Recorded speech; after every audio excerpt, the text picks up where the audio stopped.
In this exercise tutorial, I'm going to be taking you through how to do a high plank on a Swiss ball. Now, firstly, this would be the progression of doing a high plank on the floor. And when you do a high plank on the floor, of course, doesn't move, so you've got a nice stable surface.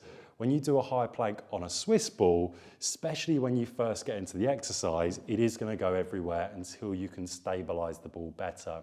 So be prepared for, if you're doing this exercise for the first time, the ball to be pretty much going everywhere when you get into the start of the exercise. Now, firstly, what we're going to do is we're going to come into a position where we're on our knees. I'm going to place my hands on the Swiss ball. I've got my fingers spread apart. This gives me a nice big surface on contact with the ball. And what I want you to do is just bring one leg back. My elbows are completely locked out. As soon as I now extend my right leg, my weight is then going to be completely on this Swiss ball. So just make sure that when you do that, you are absolutely bracing your core. And then from this position,